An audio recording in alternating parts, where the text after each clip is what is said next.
Olá pessoal, então dando continuidade à nossa aula de lipídios, agora eu vou falar um pouco sobre utilização de dieta cetogênica no esporte.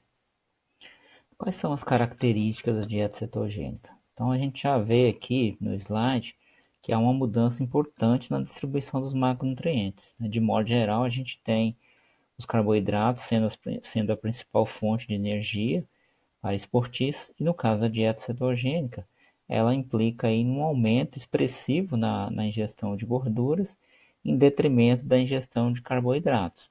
Então, no formato original dela, preconiza-se 80% da energia na forma de lipídios e 15% na forma de proteínas e 5% na forma de carboidrato. Então, muito pobre em carboidrato e muito alto em gordura. Mas tem se utilizado aí nas pesquisas uma versão modificada, né, onde a faixa de gordura ela é mais extensa, entre 60% e 80%, alguns trabalhos até com menos que 60% de gordura, ainda continua sendo high fat, né, alto em gordura, proteínas quantidades moderadas, geralmente entre 15% e 20%, ou 1,5 a 1,5 gramas por quilo de peso, baixa em carboidratos, né? Geralmente abaixo de 10% ou abaixo de 50 gramas de carboidratos por dia. Então, observe que há uma mudança bem drástica na ingestão de macronutrientes e, consequentemente, na ingestão de alimentos, né? O sujeito que está acostumado a uma dieta normal passar para uma dieta cetogênica, ele vai ter que mudar bastante a ingestão de alimentos dele. Vamos entender um pouquinho aqui como é que funciona isso do ponto de vista bioquímico, né? Se o sujeito adota uma dieta cetogênica, rica em gordura e muito pobre em carboidrato, naturalmente, ao longo dos dias, ele vai aumentar a utilização de gordura como fonte de energia, né? E isso ocorre por quê? Porque a ingestão de carboidrato está muito baixa, então essa fonte de energia, que é o carboidrato, vai ficando cada vez mais reduzida, e também vai ocorrendo a depleção do glicogênio muscular e hepático, e não vai ter uma reposição adequada, né? Porque o sujeito vai estar ingerindo uma quantidade muito baixa de carboidrato. E aí, obviamente, eu vou começar a aumentar dia após dia a oxidação de gordura. E aí, a gente precisa de lembrar que o ácido graxo, para ser oxidado, ele precisa entrar na mitocôndria e passar pela beta-oxidação. Qual que é o produto da beta-oxidação? São moléculas de acetil-CoA, né? E aí a gente começa a ter uma grande geração de moléculas de acetil-CoA a partir da oxidação de gorduras. Essa molécula de acetil-CoA, qual que seria o caminho normal dela para ela continuar sendo oxidada? Ela deveria passar pelo ciclo de Krebs. Para ela entrar aqui no ciclo de Krebs, ela precisa de condensar com a molécula de oxalacetato, formando citrato. Essa é uma reação catalisada pela citrato sintase. E aí qual que é o detalhe, né? O detalhe é que essa concentração de oxalacetato, devido à baixa ingestão de carboidratos, ela vai estar diminuída também. Por que o oxalacetato vai estar diminuída a concentração dele?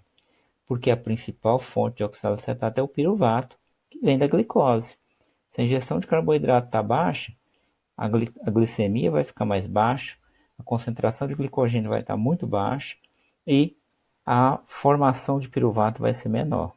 E o piruvato ele é convertido em oxalacetato pela enzima piruvato carboxilase.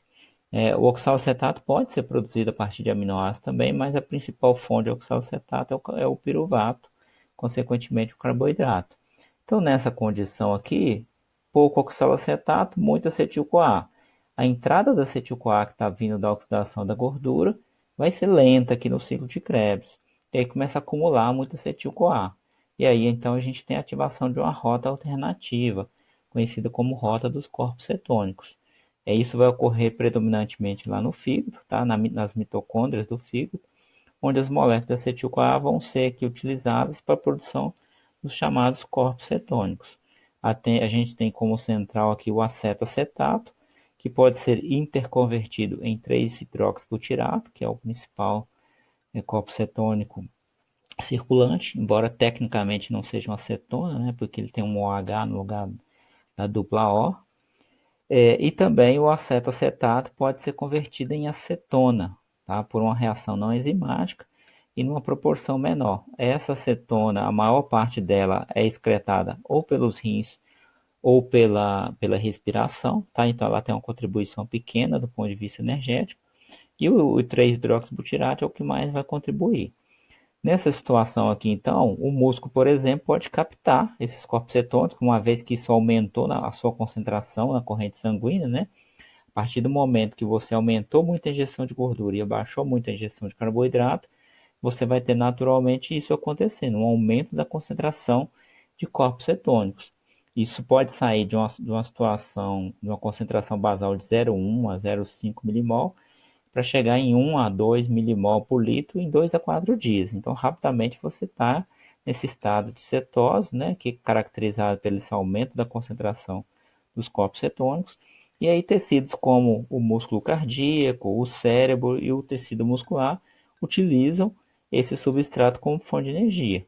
Lá no músculo, o que vai acontecer? O corpo cetônico, por exemplo, o 3-hidroxibutirato, vai ser reconvertido em acetil-CoA. E acetil-CoA vai entrar no ciclo de Krebs e ser utilizado para a geração do ATP.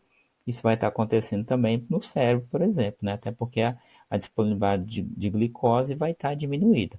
O fígado não utiliza o corpo cetônico como fonte de energia, porque ele não consegue reconverter os corpos cetônicos em acetil-CoA por deficiência de enzima, tá? Então, numa situação de dieta cetogênica, a gente vai ter esse cenário: aumento das concentrações sanguíneas de corpos cetônicos e aumento da utilização deles como fonte de energia por alguns tecidos, né? Estou destacando aqui o cérebro, o coração e o tecido muscular, que para a gente é importante do ponto de vista de exercício físico. Aqui a gente tem uma tabela que mostra o nível sanguíneo de alguns marcadores na situação de dieta cetogênica comparado com a situação normal. Então a glicemia ela fica menor, né? Mas não chega a hipoglicemia, mas ela fica menor do que na situação de normalidade, de consumo normal de carboidrato. A insulina sanguínea também vai ficar menor e a gente vai ter o quê? Uma alteração na concentração dos corpos cetônicos. O sujeito pode, né, depois de vários dias, atingir aquilo que é conhecido como cetogênia fisiológica, que é caracterizada aí por uma concentração de 7, geralmente 7 a 8 milimol de corpos cetônicos por litro, mas podendo chegar aí até 10, tá? Geralmente não supera os 10 milimols, até porque existe um mecanismo de feedback que não permite isso. É diferente da cetogênese patológica que ocorre no diabetes, onde você tem um aumento muito mais expressivo, acima de 25, tá? Na condição de dieta cetogênica não há alteração do pH sanguíneo, já na diabetes já pode ter uma redução do pH sanguíneo.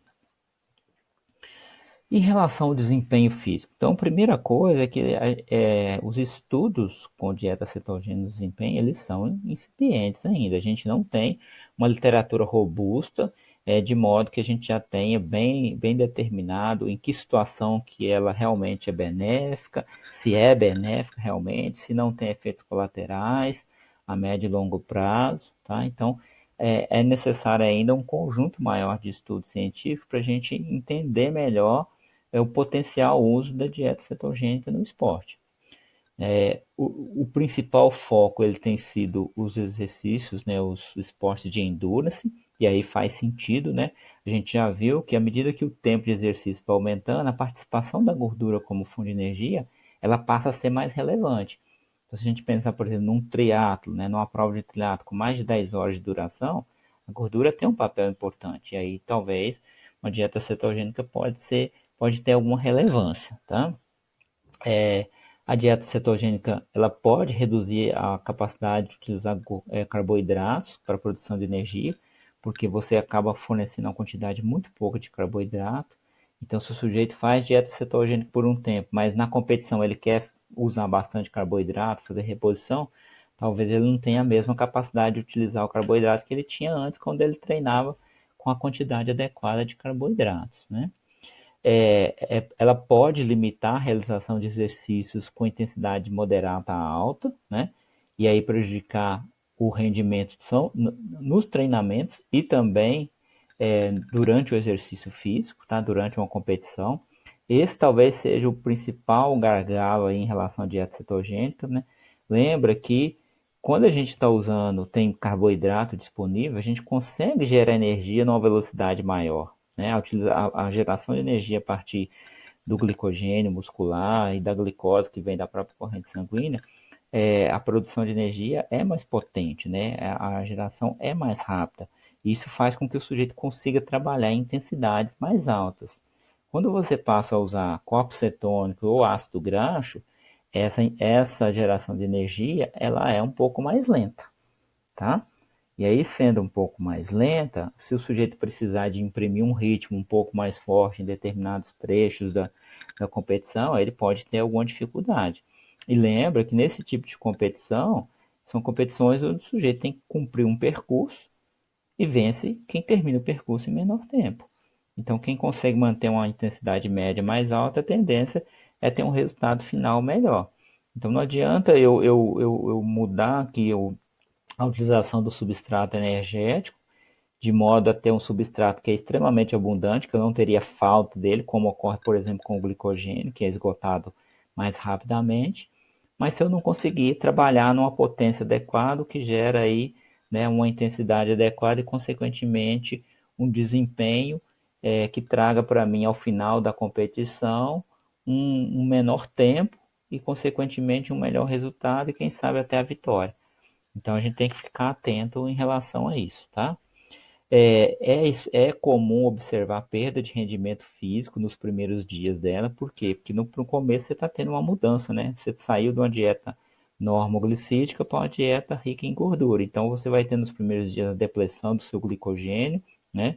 E, e paulatinamente o aumento dos corpos cetônicos e a capacidade de usar esses corpos cetônicos. Então, nos primeiros dias ali, a tendência normal é que o sujeito não consiga manter desempenho em treinos de moderada a alta intensidade. E se for utilizar, recomenda-se que se faça, né, um período de adaptação de pelo menos 2 semanas. Em uma semana o sujeito já pode conseguir adaptação, mas é mais garantido entre 2 e 4 semanas para que ele realmente esteja adaptado à utilização desse substrato energético aí vindo da gordura. Existe uma maior eficiência energética na oxidação do 3-hidroxibutirato em relação ao piruvato, né? Isso comparando carbono a carbono. Isso é bom porque assim você vai ter uma utilização, uma produção de energia que não é tão rápida quanto a do piruvato, mas ela é maior em termos de quantidade mesmo. Isso consequentemente vai fazer com que você tenha substrato disponível a longo prazo, tá? Mas volto naquele ponto da intensidade. Eu, né, numa competição, eu preciso me ter condições de fazer o exercício numa intensidade adequada para propiciar rendimento físico. Não adianta eu cumprir o trajeto, eu cumprir o percurso somente, tá? Eu preciso cumprir esse percurso no menor tempo possível. Isso implica trabalhar em intensidades o maior possível dentro daquilo que é a competição. E o carboidrato, nesse aspecto, ele é muito relevante. Tanto que tudo que a gente tem até hoje, em relação ao esporte de endurance, é o quê? É trabalhar sempre com carboidrato mais alto. É fazer reposição de carboidrato durante a competição, para garantir o quê? Rendimento físico. Alguns autores têm especulado a utilização da dieta cetogênica para perda de peso, né, comparada a outras estratégias. Acho isso aqui muito pouco relevante, né? O que tem se mostrado é uma redução de 1,5 a 2 quilos por mês, tá? Mas isso a gente consegue com a dieta hipocalórica e branda, sem fazer um déficit energético muito grande, mantendo uma ingestão de carboidrato mais próxima do normal, tá? A única que eles colocam como seria uma vantagem é que na dieta cetogênica você não precisaria de fazer restrição energética, mesmo assim teria um pouco de redução da gordura corporal. Mas a mudança é muito radical no padrão alimentar do sujeito, eu acho que não vale a pena, tá? Ela não se aplica para quem tem o objetivo de hipertrofia muscular. Há estudos até mostrando a manutenção da massa magra, principalmente quando se coloca um pouquinho mais de proteína, mas não para ganho de massa magra. Então, se o sujeito precisa de ganhar massa muscular, a dieta cetogênica é totalmente contraindicada. Em alguns estudos também tem mostrado uma possível manutenção da força e da potência, tá? Só que estudos usam uma concentração maior de proteína, em torno de 2,5, já vi estudos com 2,8, e também utilizando uma boa concentração de leucina, tá? Proteínas ricas em leucina. Aí tem que ter cuidado também, porque quando você começa a aumentar muito a proteína, você pode fazer com que não haja o estado de cetogênese, porque você acaba disponibilizando muito aminoácido para gliconeogênese, aumenta a gliconeogênese, e o sujeito não entra realmente em cetose. Tá? E o desempenho de endurance em sujeitos sedentários e pouco treinados tem sido controverso. Então tem estudo mostrando efeito benéfico, tem estudo mostrando efeito maléfico, tá? E a gente precisa de estudos, né, com sujeitos bem treinados, tá? Tem sido agora, mais recentemente, destacado na literatura o uso de suplementos de corpos cetônicos. Então, ao invés do sujeito fazer uma dieta cetogênica rica em gordura, ele iria usar um suplemento de corpos cetônicos, né? A indústria de suplemento aí criando alternativas para que o sujeito possa melhorar o rendimento físico. Então, nesse caso, você, né, teria um suplemento onde você ingeriria os corpos cetônicos que atuaria como substratos alternativos para o rendimento físico. Só que assim, tem muito pouca informação. Então, qual que seria o efeito adverso disso, no médio e longo prazo? Com quanto tempo que eu deveria usar? Em relação ao momento de utilização. Por exemplo, se você faz o consumo desse suplemento em jejum, a absorção é muito mais rápida e o aumento da cetose é muito maior. Se você faz após uma refeição ou junto com a refeição, essa captação já é menor. E a concentração sanguínea ela é importante, porque, por exemplo, o músculo para captar ele depende de um limiar de concentração ali. Se não aumentar muito, a captação fica menor. Se aumentar demais também, ele não consegue aumentar, né? A saturação de captação dos corpos cetônicos no músculo é muito mais rápida do que, por exemplo, no cérebro. Então também não adiantaria, pensando no músculo, você consumir uma quantidade muito elevada. Então qual que é a dose ideal? Né? Isso não está claro. Em relação à palatabilidade, você tem isso aqui em cápsula, que seria mais tranquilo, mas tem sachê, que é, né, é um óleo. O tipo de forma, então tem sais de corpos cetônicos, tem ésteres, qual que vai ter efeito melhor? Se vai ingerir com carboidrato ou sem carboidrato, qual que é o efeito disso, né? Então é necessário compreender de maneira mais completa quais são os efeitos dessa suplementação durante o exercício físico. Então se eu tomar um suplemento desse antes de um treino, como é que isso vai funcionar? Uma coisa que parece que já está mais evidente é que de alguma maneira esse corpo cetônico vai modular um pouco a utilização dos substratos energéticos. Então, por exemplo, aí já foi demonstrada uma redução na glicose durante o exercício físico. E isso pode ser positivo, por quê? Está indicando que você está poupando carboidrato, tá? Então pode ser interessante em provas de longa duração. Uma vantagem também é que você consegue induzir uma rápida cetogênese, né? Em 1 a 2 horas você tem uma elevação grande dos corpos cetônicos na corrente sanguínea. Um exemplo aqui, ó, né, foi observado um aumento para 3 milimol por litro de corpos cetônicos 1 hora após a ingestão de uma dose de 400 miligramas por quilo. Tá? Esses autores aqui, ó, o Shaw e colaboradores, publicaram agora em 2020 uma revisão só sobre, né, corpo cetônico, dieta cetogênica e suplementação de corpos cetônicos. E eles colocam, né, que em contraste aí, ao contrário da prática contemporânea, né, de você utilizar estratégias com alta carga de carboidrato, tanto pré-evento quanto reposição durante o evento, né, a indução da cetose nutricional, ela raramente é ergogênica, independente da origem, tá? E aí ele fala ainda que de fato pode prejudicar a performance de endurance. Então, assim, as evidências científicas a respeito disso ainda são precárias, tá? A gente tem muita informação anedótica, né, de às vezes alguns atletas, ciclistas ou atletas de endurance, principalmente de ultra endurance, relatando bons resultados com dieta cetogênica, mas do ponto de vista científico ainda precisa evoluir mais. Né? Hoje, para a gente ter conforto para fazer uma prescrição desse tipo aqui, considerando a mudança que é drástica, então é preciso mais estudos. A suplementação ela parece ter algum valor, mas aí também a gente tem pouca informação sobre isso. Inclusive tem estudos, muitos estudos com com conflito de interesse. Estudos realizados por pessoas que estão envolvidas na elaboração do produto, né? Que tem interesse, obviamente, em mostrar resultados positivos, porque isso vai melhorar a venda e a aceitabilidade do produto. Então, muita calma, né? Pode ser promissor para o futuro, principalmente a suplementação, mas a gente ainda precisa de mais evidências. Em relação a recomendações, né? É diferente um pouco de carboidratos e proteínas, as recomendações de lipídios para atletas esportistas elas são muito parecidas com a recomendação para pessoas sedentárias. E o objetivo da ingestão de gorduras é que você atinja, né, a ingestão energética adequada, porque ele é um componente energético importante da dieta.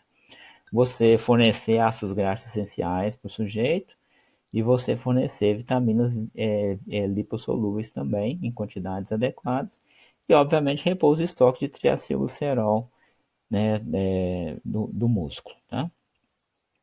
Em termos de valores, né, a gente tem o colégio americano recomendando aí de 20 a 35% do valor energético total, de preferência que isso seja distribuído em 10% de saturados, 10% de monossaturados e 10% de poliinsaturados. Isso na prática é muito difícil, né? Porque as tabelas de composição elas não trazem esses valores aqui de maneira adequada. Quando você tenta fazer uma dieta e verificar a concentração na dieta de cada tipo de ácido graxo, você percebe lá que os valores apresentados normalmente eles estão comprometidos, né? Porque normalmente a quantidade total de gordura da dieta dá uma, e quando você soma dos ácidos graxos separadamente dá outra, mostrando que há alimentos ali onde essa composição não está disponível. Uma coisa importante, né, aqui pelo Colégio Americano, é que no mínimo 20%, ou seja, a dieta também não deve ser muito pobre em gordura, porque a gordura tem a sua importância, a gente viu no slide anterior, tá? A Sociedade Brasileira de Medicina do Esporte aí recomenda 30%, ou 1 grama por quilo por dia, então a gente tem uma recomendação aqui em grama por quilo, sendo 8 a 10 gramas de ácidos graxos essenciais. E a SSN recomenda aí também 30%, então repara que a maioria fica muito próximo, né? E que se for objetivo perda de peso, que o sujeito consuma aí de 0,5 a 1 grama por quilo, tá? Por dia, né? Que não é 1 grama por dia, não, 1 grama por quilo por dia. Recomenda também ingerir alimentos ricos em ácidos graxos insaturados, como castanhas, né? Amendoim, linhaça, chia, o azeite, abacate, peixes, tá? O Comitê Olímpico Internacional ele diz que não se deve fazer uma dieta com menos que 15% de gordura, tá? Porque se ela for muito própria, ela pode reduzir a imunocompetência do sujeito, então aumentar o risco de infecções, reduzir os níveis de testosterona, então o sujeito pode ter um prejuízo na síntese de testosterona, e aí isso pode impactar no ganho de massa muscular, na hipertrofia, né, na recuperação muscular e, obviamente, desenvolver deficiência de vitaminas lipossolúveis e ácidos graxos essenciais. Eu lembro que as vitaminas lipossolúveis elas são melhor armazenadas no corpo comparado às hidrossolúveis. Então, as deficiências elas demoram mais tempo para acontecer. Tá? E, por fim, aqui a gente tem o Iraque, que fez uma revisão a respeito de gestão alimentar para bodybuilders, né? E aí inclui o pessoal da musculação. Em relação à gordura, ele recomenda aí de 0,5 a 1,5 gramas por quilo de peso por dia, tá? Então, se a gente for pensar em grama por quilo de peso, a gente pode pensar em meio a 1,5 grama por quilo de peso para os atletas de um modo geral. A maioria a gente trabalha em torno de 1 grama por quilo de peso por dia, tá? Quando o sujeito quer perder peso, abaixa um pouco, até porque a dieta vai ser hipocalórica. Quando é hipertrofia, pode trabalhar com um valor um pouco mais alto. Então, muito parecido com o que a gente observa, né, no caso dos sedentários, ok? Então, finalizando aqui essa aula, um abraço a todos.